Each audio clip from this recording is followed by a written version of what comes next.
안녕하세요. 몬테소리 교육과 함께하는 엄마 학교 두 번째 시간입니다. 오늘의 주제는 아이들이 살아가는 세상입니다. 오늘도 월요일이 시작되었습니다. 월요일이 시작되면 기간에 제가 몸을 담고 있는 기간에도 아이들의 생활이 또 시작되는 날이기도 하지요. 월요병이 아이들에게도 있을까요? 주말을 어떻게 보냈느냐에 따라 아이들의 상태와 컨디션이 좀 다르기도 합니다. 그래도 오늘도 열심히 아이들과 함께 생활하고 이렇게 소통할 수 있는 장으로 또 나와 왔습니다. 우리 아이들이 기관에서는 어떻게 생활하고 있을까요? 그리고 생활하는 모습을 보면서 오늘 이건 여담인데 선생님과 뒷마무리를 하면서 나눴던 대화 중에 정말 무서운 표현이 있었습니다. 그 아이의 모습을 보면 그 아이의 엄마의 모습을 알 수 있다는 말이죠.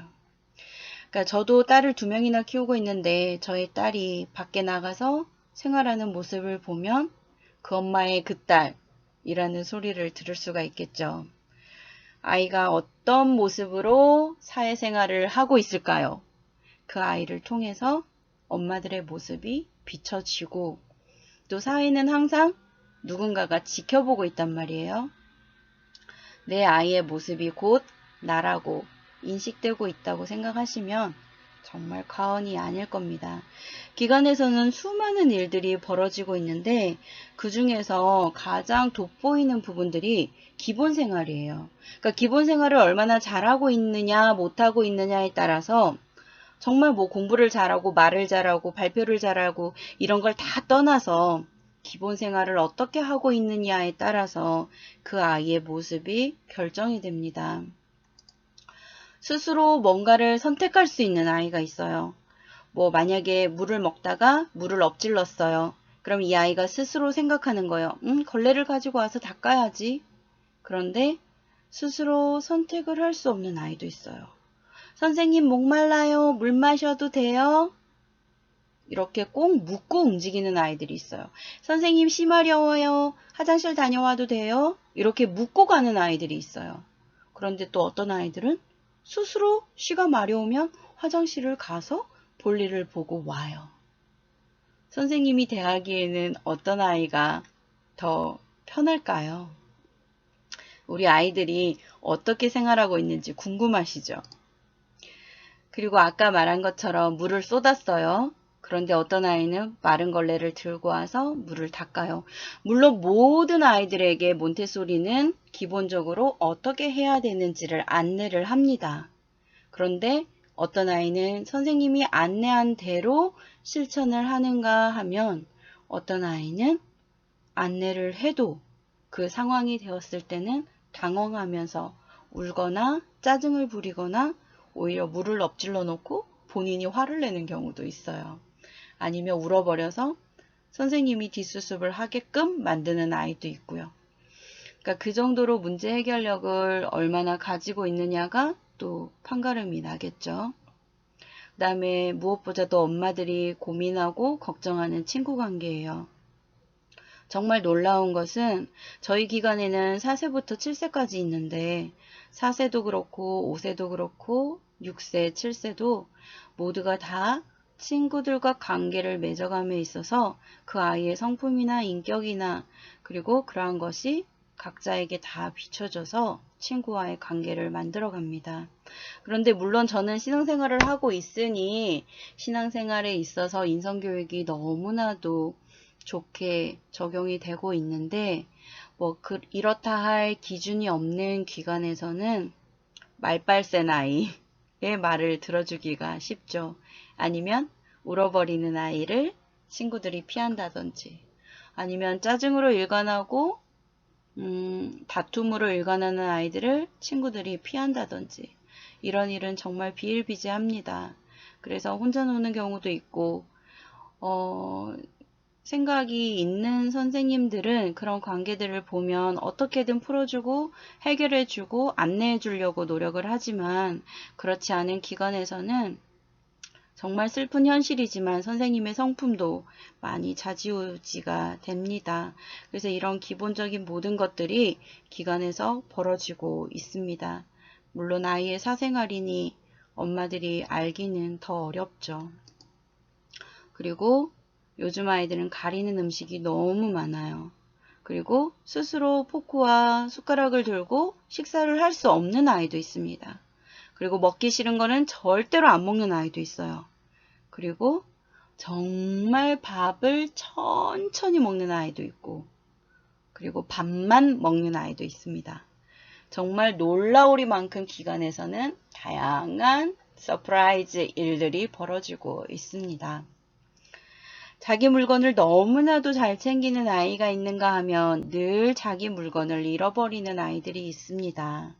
몬테소리 정신은 독립적으로 스스로 할 수 있도록 도와주세요 하는 것이 기본 모토이기 때문에 최대한 스스로 할 수 있도록 많은 것들을 안내해주고 도와주고 있지만, 그럼에도 불구하고 너무나도 힘겨워하는 아이들이 요즘 들어서 더 많이 늘어나고 있는 것이 현실입니다. 그리고 몬테소리에서는 매트를 펼치고 작업을 하는데, 어떤 아이는 주변이 깔끔하게 정돈된 상태에서 작업을 하는가 하면, 어떤 아이들은 안내한 대로 이루어지지 않거나 아니면 주변이 너무나도 어질러 있는 채로 그렇게 산만하게 작업하는 아이들도 있습니다. 이러한 모든 일들이 기관에서 벌어지고 있는데, 나의 아이는 어디에 속할까요?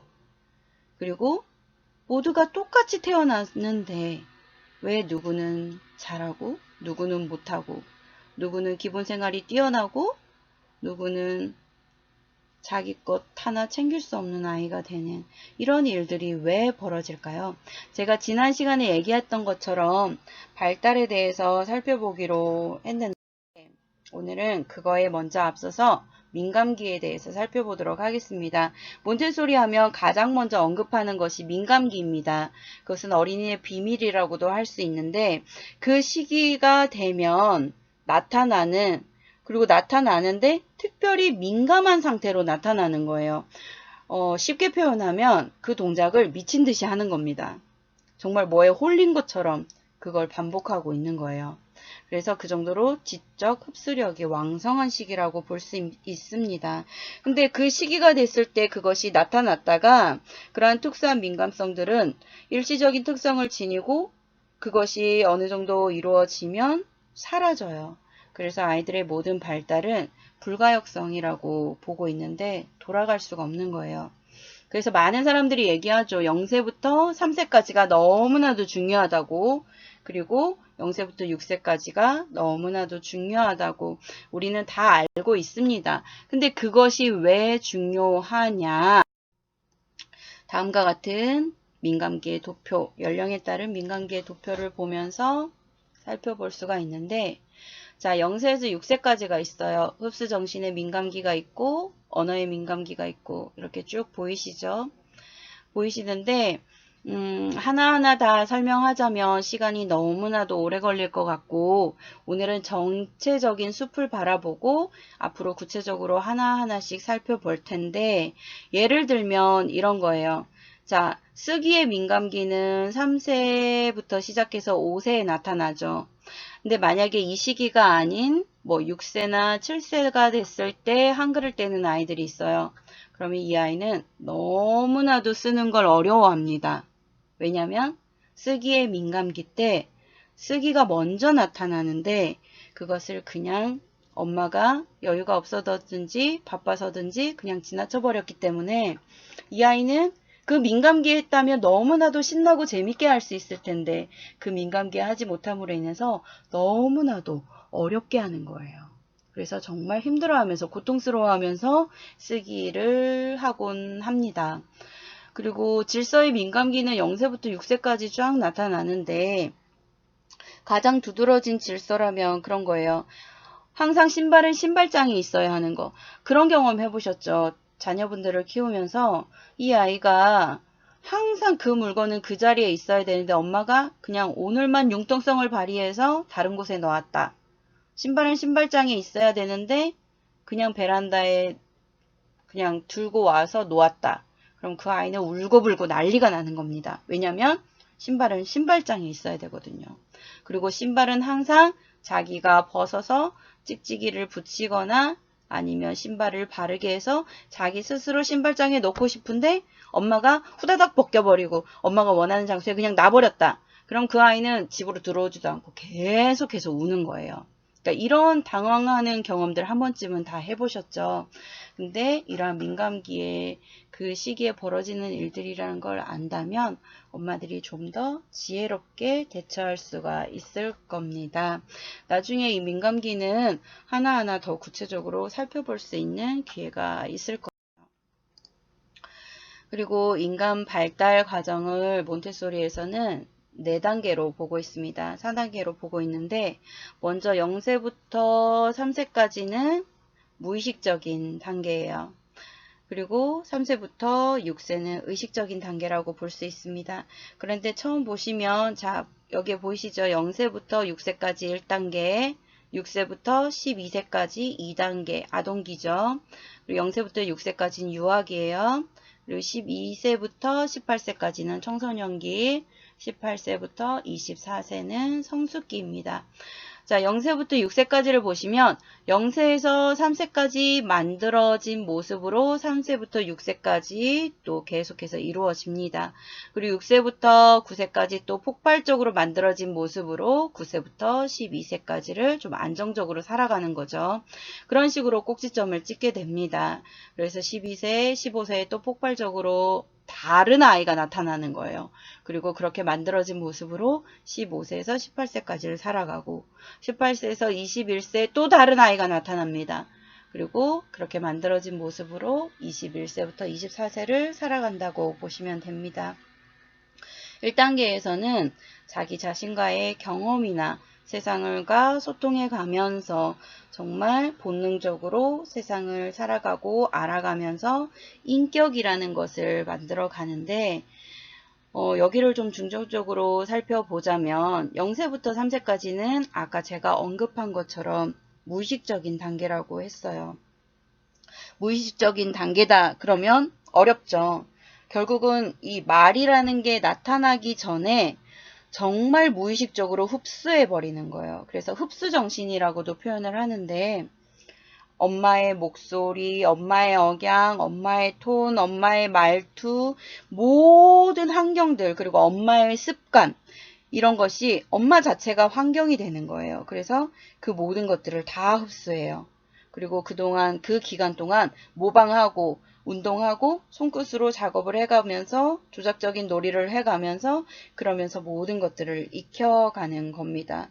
그래서 흡수된 그 각각의 인상들이 있는데 그것을 점점 구체화시켜가는 시기라고 보면 되겠습니다.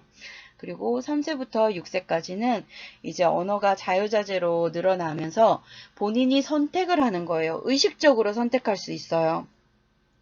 그전에는 무의식적으로 자동적으로 이끌려 오는 대로 흡수를 했다면 3세에서 6세가 된 요한은 내가 싫은 것과 내가 좋은 것을 구별하면서 의식적으로 계획적으로 환경과 상호작용하면서 그렇게 좋아하는 것을 직접적으로 경험을 하게 됩니다. 근데 정말 이 부분을 생각해 보면 놀라워요. 그러니까 언어가 왜 늦게 나타날 수밖에 없느냐. 정말 본능적으로 많은 것들을 흡수할 수 있게 그렇게 언어가 뒤에 나타나도록 하나님께서 그렇게 발달 리듬을 만들어 놓으신 게 아닌가라는 그런 생각까지 들 정도입니다. 벌써 3세부터 선입견이라는 게 생기잖아요. 그래서 자신의 의지가 강하게 나타나면서 선택을 하게 되는 거예요. 그래서 어떻게 보면 0세에서 3세에 만들어진 그 능력으로, 그 인격으로, 그 성품으로, 그 습관으로 평생을 살아간다고 해도 과언이 아닌 거죠. 자, 오늘 크게 살펴보면 이러한 과정들을 살펴봤는데 앞서 말한 것처럼 기관에서 아이들이 사회생활을 해 가는데 우리 아이는 왜 이럴까요? 라고 질문을 하시기 전에 내가 우리 아이가 0세부터 3세까지 무슨 일이 벌어졌나? 우리 아이와 내가 무슨 일을 도대체 경험했나? 이것을 떠올리시면서 엄마만의 반성할 수 있는 시간을 좀 가져본다면 오늘 이야기 나누는 것에 큰 소득이라고 할 수 있겠습니다. 발달의 4단계를 알았고 민감기를 안다고 해도 엄마가 변하는 거는 정말 쉽지 않아요. 하지만 이렇게 조금씩 알아가면서 반성부터 할 수 있다면 우리는 그때부터 새로운 시작을 할 수 있습니다. 뭐 크면 다 하겠지. 근데 크면 다 하겠지가 아니라 엄마가 너무나도 몰라서 모른 상태로 아이를 키우면 이 아이는 세상을 살아가기가 너무나도 힘든 아이로 만들어 놓게 됩니다. 엄마가 선택을 했든 선택을 하지 않았든 아이로부터 엄마, 왜 나를 이렇게 살아가기 어려운 아이로 만들어 놓으셨어요? 라고 물어봤을 때 대답할 게 없으면 정말 슬퍼지겠죠. 그래서 지금부터 늦지 않았습니다. 열심히 공부하면서 저와 함께 소통해 가면서 우리 대한민국의 엄마들 그리고 한국말을 알아듣는 세계 모든 엄마들 내일도 그리고 모레도 계속해서 화이팅입니다.